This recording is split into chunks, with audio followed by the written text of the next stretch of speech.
Hello, I am Dr. Ohiro Oni-Eseleh, and it's always a pleasure to have conversations, especially at this time when our world is going through so many things. I think it is important for us to always learn about other people, about other cultures, and it's an amazing time to do that because of, as I just said, the various challenges and changes that our world is experiencing. Because sometimes lately I have found myself wondering how much we know about one another and to what extent we're interested in actually even exploring the rest of our world. Today, I have with me Mr. Paul Inyang, who is a psychotherapist with Kinara in Washington, D.C., here in the United States. And we are going to be discussing some things about the grieving process, and he's going to be speaking to me about a connection between the connections that exist between the dead and the living in traditional African culture. It's actually something that I'm very interested in because I do believe that there are parallels, in our discussions and our consideration of death, dying, life, and living. So, Sir Inyang, welcome. Thank you. Thank you. And I look forward to having this conversation with you today. Okay. I'm looking forward to it too. So, thank you very much for coming. So, how is Washington, D.C. today? Washington is great. It's a beautiful day in Washington, D.C., and especially in the southeast part of Washington, which is now the hub of the city.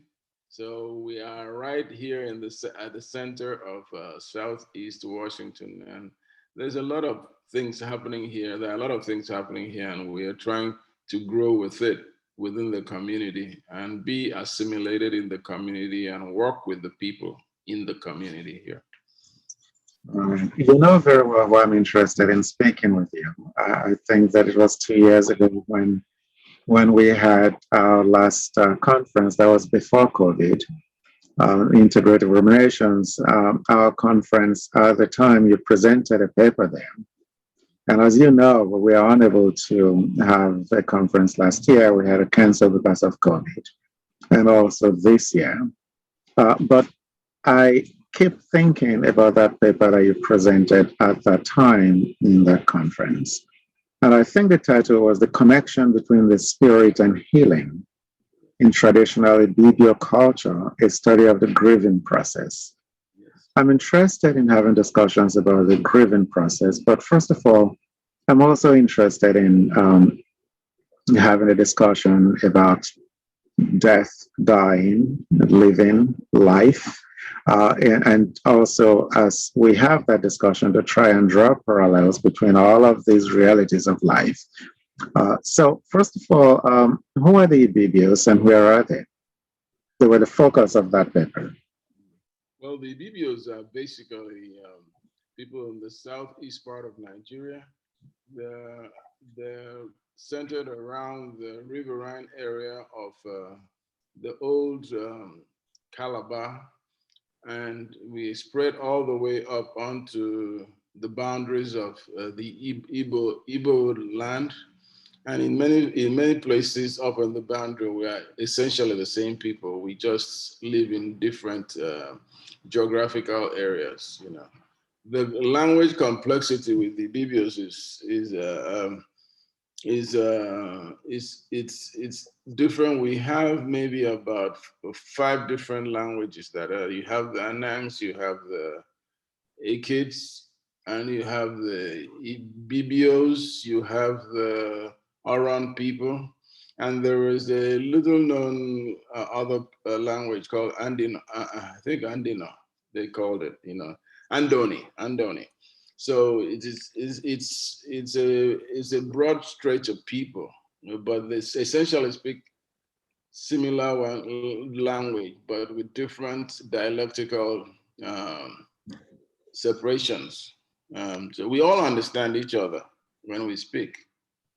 So Isn't that one of the things that they say about Nigeria, where there are so many There are multiple languages, and then there are at least 250 to 300 different dialects. Yes, yes. I know that at some level that can actually be an advantage when you talk about cultural diversity, but doesn't that also present some problems for the country?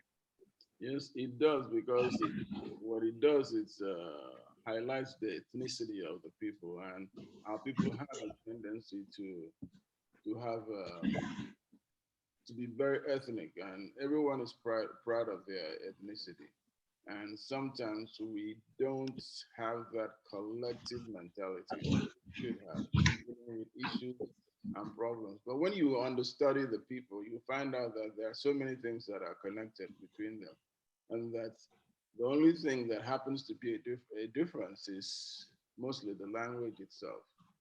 And so we are really the same people, but we just happen to have different dialects and different expressions of, in terms of communication, how we communicate with one another. So it is, yes, you are right. You are right. There's some, it creates some issues, but I think they're all overcomable issues. Right. So one of the reasons I asked that question really was not to talk about the problems Mhm. that extent of diversity can cause, Mhm. but really also to talk about the fact that despite the diversity, the expanse of that diversity, Mhm. that there are actually some cultural traits that you can find when you consider even those people and just people across Africa, that there are some traits that unite the people in their beliefs. Uh, Yes. wouldn't that be true? Yes, that's true. Especially when we talk about things like death and grieving. We talk about spirituality. You know, there are components of it that we share, no matter where we are in Africa, and that sort of defines the African concept of living, the African concept of dying.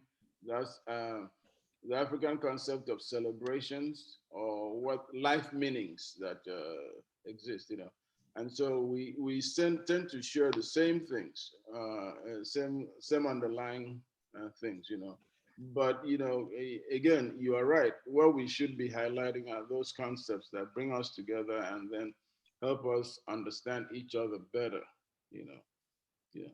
Right. So, therefore, when you talk about the connection between the spirit and healing, Mhm. one like me would assume that by spirit, you're probably talking about the dead and the spirit of the dead. And then, because it is the people who live that need healing, Okay. it is the people who are alive that need healing. And it seems to me then that that phrase is really referring to the connection between the dead and the living. Yes, that phrase is thrown into loosely into the connection between the dead and the living. But what I'm mostly speaking about is that interconnection with God, who we perceive as God, what that relationship is, and not necessarily the religious aspect of it, but what that relation, how we interpret that relationship between us and God, and how we use it to help ourselves or to understand the things that happen to us, and the things that that promotes our own living. Yeah. So it's all interconnected, even with the death concept, you know, because the spirituality as it relates to death is different in some areas, but they largely within the same context, concepts that we express, you know. Right. Therefore, if I said to you, my parents have been dead for a very long time, but they're still with me, Uh-huh. how would you interpret that? Would that seem just No, abnormal? that's not abnormal at all, because the people who are within our concept, the concept of living, the people who are gone are not necessarily gone. They still live with us. They still communicate with us. They still help us to engage in this life of living. they're just in a different, they're in a different realm as far as we are concerned, you know. There is a saying where I come from that the dead can actually hear you. They can see you. You just can't see them. So they're still alive, even though they're gone. They see you and they relate to you, but you just don't have the ability to see them. Right. So talk more about that connection Mhm. of the dead and the living, how the dead can probably see us not only through the memories that we have of them, Mhm. but they can see and they can impact us even if we cannot see them. If you want to talk more about that connection among the video people and how that may relate to beliefs across cultures in Africa. Okay, well, you know, the Bbos have four ways of defining death. Okay, they have four ways of defining death. One is that death is a loss. It's not only a loss for the person, it's a loss for the family, it's a loss for the community. Then the second way of defining that is death as trauma. And built into death as trauma is that there is some trepidity that exists with death. There is some mystery that exists with death. And that sometimes it is about, it is very heavy around, and there may be some disturbing things that are going on. That's death as a trauma. Then there is death as a challenge, you know, which is to view death as a problem, which is complex, physical complex problem that one has to overcome. A physical, spiritual, and a complex problem that one has to learn to overcome or to understand in terms of how you interpret death. Then the fourth is that death as divinely ordained, you know. Those usually happen with people who are old and they have lived a long life and they are transitioning. We see it as a transition, you know, a natural transition. You are not supposed to live forever. So you have things like, you know, the celebration of the fact that you have lived to bury your father or mother, and so you are essentially continuing the process of this divine phenomenon that exists. You are helping them transition, and that's the way it should be. It shouldn't be the other way around, where they are transitioning you to the next process, you know. So those are the four definitions that we have of death, you know. It's important to understand that a lot of what I have said interplays with other cultures. It's basically exists even within the Nigerian or African culture. These are not so. I wouldn't say that anyone that has heard this is unfamiliar with it, you know, because these are some basic things that we all share in common.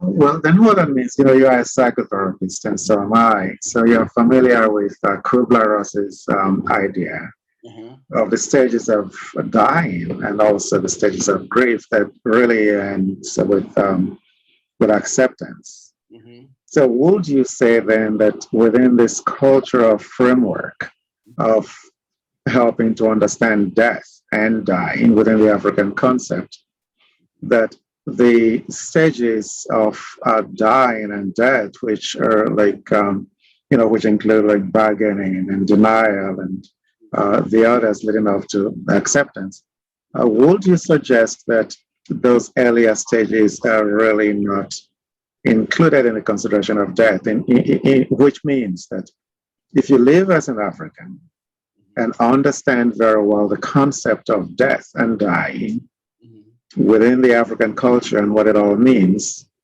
that when somebody dies, you just accept that as a transition that suggests that death is just a continuation of living. The aspects of it which I would have the aspect of it which play into that description of the stages of grief, for instance. You know. For instance, we talk about the stage where we are basically angry that you have the loss that you have. Then you have the phase where you are bargaining with God, trying to make a deal with God about the death, you know. And then you have all the other transitional stages that we have. I think there are five stages. Five Yeah, stages. those stages, just to go over them quickly: denial, anger, Mhm. then bargaining, Yes. depression, Mhm. and acceptance. Mhm. So Kubler-Ross makes the point that we go through those five stages. Yes. One is when you know that somebody is about to die or has died. The first thing we think of is we don't want to believe that it's true. No, it isn't true. And in her formulation, that would apply across cultures, basically. Yes. And then there is anger that they says, well, it is bargaining. Then, well, God, if you just let me leave, or if you let the person leave, this is what I'll do. You're bargaining with God. And then when it happens, there is anger, and then there is depression, and eventually there is acceptance. And of course, she makes the argument, and we know for a fact that this process is not linear, that it can go up and down. So I think that the point is that even within the African culture, you don't skip any of these steps. They actually, They all actually occur within our context. Again, it is not linear, like she says. It isn't linear because it depends on the person on where they start off with this. You know, it's like losing a child. Is the way you interpret losing a child is different from the way you interpret losing an adult.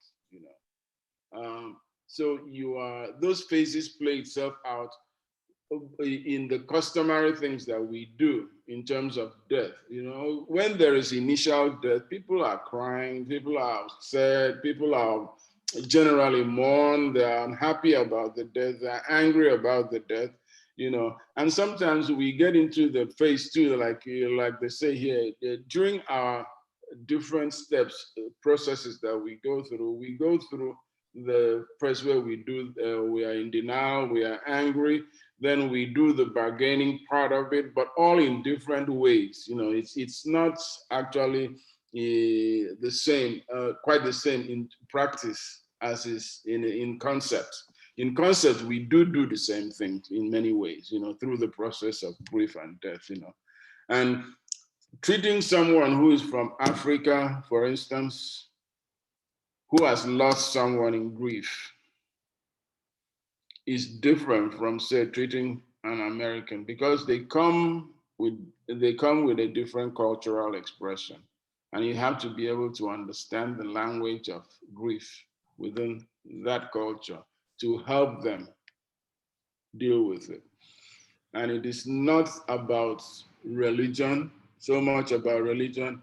Is it about how they interpret their interface with God and how they interpret death itself, how they understand death itself, and how they rationalize the notion of someone dying and going to this is where religion comes into a part of it because religion has now been coming to Africa quite a bit.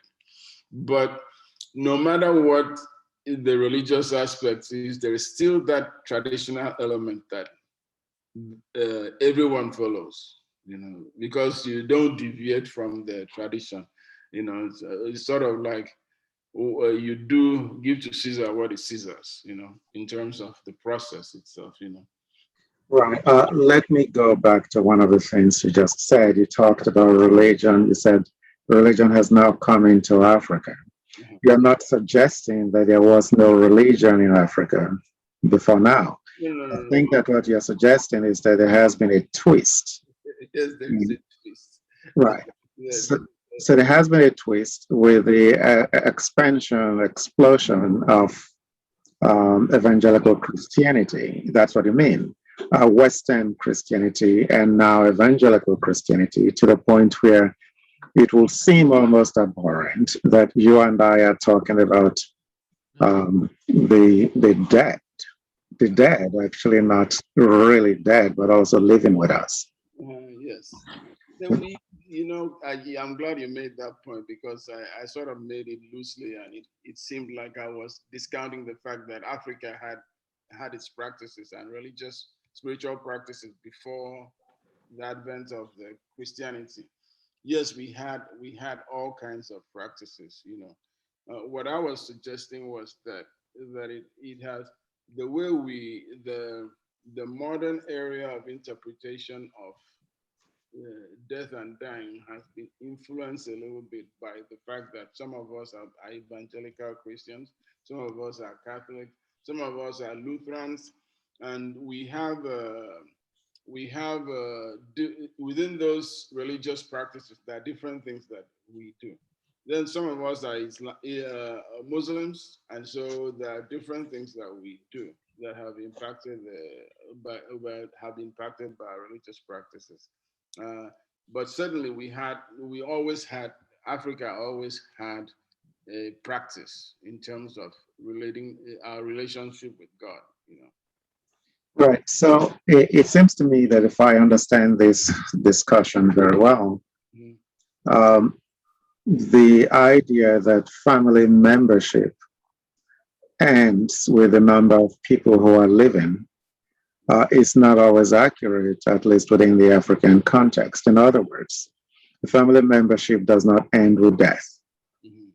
No, it doesn't end with that. In fact, in many places, it is interpreted as living with the dead, living with the dead. Then they're ever present in our lives. They just transition to a different realm, and that we are an essential part of that. And again, also that affects the way we look at the intensity of death, the relationship with the deceased when they are dead, and also the roles and responsibilities of the people. What you owe to the dead, what is your role with them, and what you owe to them as they have transitioned. So those are elements of it that we that comes into the way we look at death and dying too. Why then are we afraid of the dead? That's the trauma part, right? It is the trauma part, of death, because there's a certain mystery attached to someone dying. First of all, who were they? Who were they? What did they do in life? What caused their death? And are these people that you could invite into your realm? If you look at um, the traditional practice of, say, libation. Okay. When you do libation in the traditional aspect, you call on the spirits that have gone ahead of you. Okay. But within our culture, within the Ibibio culture, for instance, when you are calling on those people that have transitioned, you also must create a realm to say, though, if they are not the kind of people we would want to associate with, you pour the libation somewhere else for them. You acknowledge them, but you don't call them into your immediate family circle, as you would call it. That's in the traditional practice. Of course, with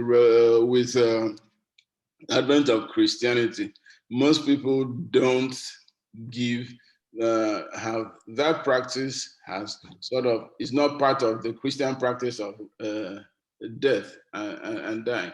But when you go down to the local people, they still practice that. They believe that's what their belief is, and it's still, in fact, even with the religious practice, there are elements of it within that context also. One of the things that have always, fascinated me actually in the work that I do is the idea of multi-generational processes where we talk about the influences of the people who lived before us. Even in psychotherapy practice, we talk about that, which really derives from the whole idea of genetics as influencing disease and wellness and so on. And so we also talk about how the influences of parents really impact their children and so on. At the same time that in African culture, I think that you can actually look at these two things as coexisting and not one being superior to the other. But in the African culture, there are people who believe that they are not doing well in life because they were caused by someone who is now dead. Right? And it's not just in the African culture, it's in so many cultures, which would really also fit within the whole idea or the concept of multi-generational processes, it seems to me. So the question that I have for you is, if I said to you, for example, I am really being blessed because I was good to my father who is now dead, how would you separate that? And I'm telling you that as an African. How would you separate that from what you know to exist, not just in the Western culture, but also in your daily practice as a Christian? Well, it is. Could you repeat the question? I think I'm not sure I heard you. Right. The question is, if I said to you, I am successful because I was good to my father.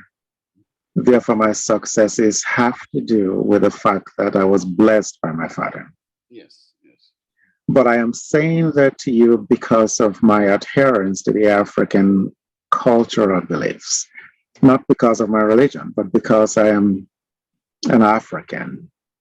How will that be different from your interpretation of that comment as someone who does not adhere to the African cultural beliefs, but adheres to your Christian beliefs? Well, you don't really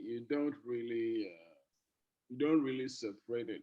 Maybe there is cognitively you can understand that there is an element of difference to it, but it is what you are talking about. It plays on the whole principle of that you honor their father and mother, and you be blessed, as they say in the Christian culture.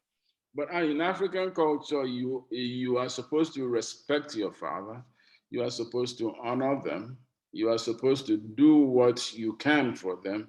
And the expectation is that if you do those things, yeah, you will be richly blessed, and they'll stand behind you as you go through this journey of life.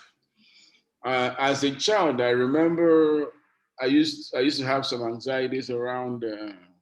I used to have some anxieties around sleeping in the dark, and my grandmother would always say to me, go, that's your grandfather's room. That's where he was buried. Go and lie down there, he'll protect you. And I always felt very comfortable doing that, because that was, as far as I was concerned, he can only protect me. He can never harm me. That's my grandfather, okay? And he was a good man. There are many other things that come into that. And I was always very, very comfortable doing that.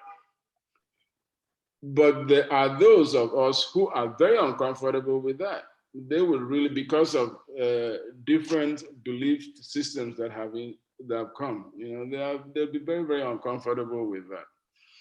To share you a little bit more, where I come from, you bury your parents in their house. You don't put them outside. You put them in their favorite room. If they have a favorite room, you bury them there.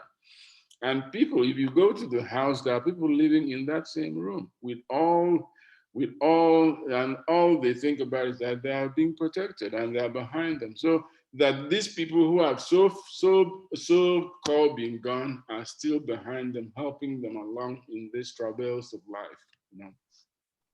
So yeah. go ahead. The reason I asked that question is, and I'm happy that you actually saw where I was going and put it together.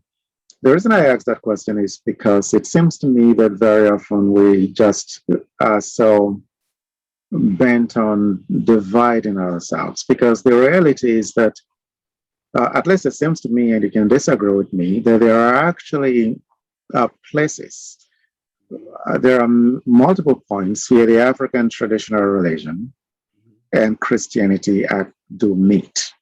Because in the African traditional religion, there is the belief that if you do honor your parents, you will be blessed. If you take good care of your parents, your life will be good. But it's the same thing in the in the Christian tradition. That, and it's one of the 10 commandments that God gave to the Israelites, that if you actually honor your father and your mother, your days will be long. So, and since this is a fact that we cannot dispute, that's a point, for example, where the African traditional religion and Christianity meet. It's one of the points. Yes. Why then do we have this belief that one religion is superior to the other? If you look at Christianity, it's the only what do you call it, commandment that comes with a caveat.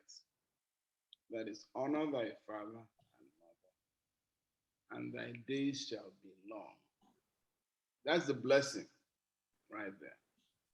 Now, I don't know how we get into this thing where that there is some kind of divide that exists within that African tradition of understanding death and that of Christianity, because I think most of this is created. It's created because there's this need to be distinct about who we are serving as God and what that God says. How that God lives with us, how he relates to us. And we have this need to create that divide because we want to make the distinction. And then it came from the need to recruit people from the African tradition into this new tradition. And so we had to create some elements there that made us seem different, or made it seem adherent in terms of interpretation, so that we would now have the reasoning or the excuse to join this religion, because that other part wasn't what we were talking about. But there is an intersection that exists in this discussion, that there's no way to remove that intersection, only that we don't think about it deeply enough to be able to accept it. But it is now, I wouldn't call it a movement, but there are people who are beginning to understand it differently and are beginning to interpret it differently. And maybe that will help shed some light into the fact that we don't disown our own so much, as it doesn't stop us from believing what we want to believe. It really doesn't, because there are elements of it that are true for each side. And so there's no conflict that exists there. There's no conflict that exists there at all, and we need to understand that. It will only make us spiritually stronger, I think. That would be my thinking. Yeah, I think that most of us want to live long, and we want to be sure that we live healthy lives as we live long, because we don't just want to live long and be a problem to the people who take care of us. So now let's try and connect this: death, dying, and living. So where is the place of this belief, this African cultural belief, as far as death and dying is concerned? Knowing that, or believing that death is a continuation of life, that you don't really completely die, You die, but you still live on in some way. So, how is that connected to healing? How can I, for example, believe this and still handle very well a diagnosis, a medical diagnosis that is bad? How can this belief help that? And how can we be helped in healing and wellness by this, by adhering or by believing in these African ideas? I had a recent conversation with a client who had lost their parent. Um, it was within the COVID context, and they lost this person is African, so they lost their parent from COVID, and the parent had come all the way from Africa to be with them, and we were trying to. There is this guilt process that they were going through. If the mother had not been here, she wouldn't have died, right? If she hadn't come to visit them, she would have not died. And if they had done enough for her, then she would have not died either. And so we were looking at the concept, looking at it traditionally. I would easily say this. Mom came here to say goodbye. She knows her time is up and that she can live forever. So she came to say goodbye.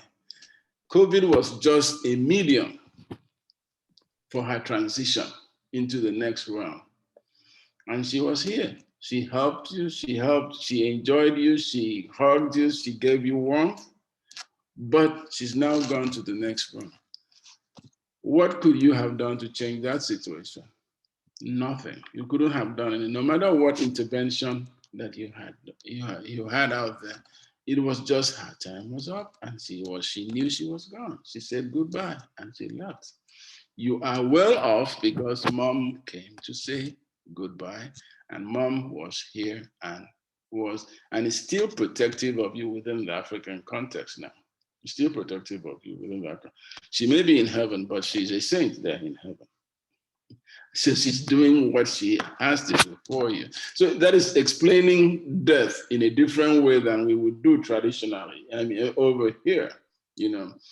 So it is still a viable method of having, say, Africans understand their existence and also help them heal through the process. You cannot heal someone without understanding what they believe in. Okay. And it is only your healing of them is only relevant when you can connect that healing to what they believe. It is not just about processes, the processes of grief and grief.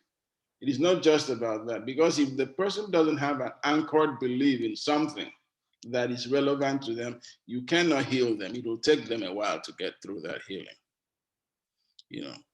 And Yes. so there are certain aspects of it that you are going to have to continue. And I remember when my dad died, I was crying like a boo-boo. My mom said to me, save the crying. You'll be doing it your lifetime. Okay. Now we have to transition your father properly. So let's do it. After you do it, you'll have enough time to. At that time, it triggered something in me, and I understood that, he's there, he's really there. And within the context of the African belief, which I still have, I was making decisions, and people would say to me, oh, that's not you making that decision, that's your father making that decision. You understand the connection? That he's still around, he's speaking to you, he's guiding you along in what you're doing. So it helps the healing process. You cannot heal the person without addressing that. You really can't. Because that is what the news they have to hear. besides the person dying and going to heaven, that's the news they really have to hear to crystallize whatever it is that you want, their healing process. So I am sorry that, according to an old saying in Nigeria, it was the musician who said it, what goes up must come down. So this has been a fascinating conversation, and I'm sorry that it's going to end now. I just would like to hear some final comments from you. What I would like to say is this: is that we are so, as Africans, we are so easily convicted in shunting what it is that we know has been part of us for a long time. But there is something that needs to happen, and that logical thinking that tells you that tells you that there's more to what you believe and think. That part of it is as always going to be there, and we have to use it as a people. It is what has led us to different things, and we accepted different things, different things that don't really to us.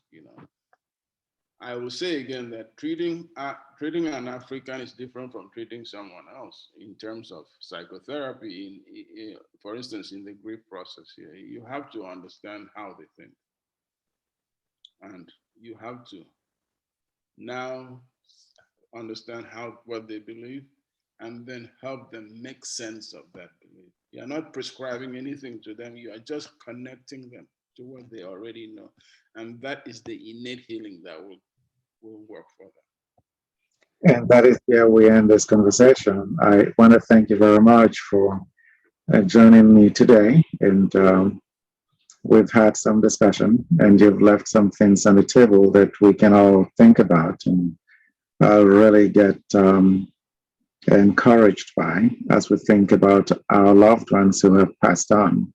So I thank you very much. And we'll be talking on the other side.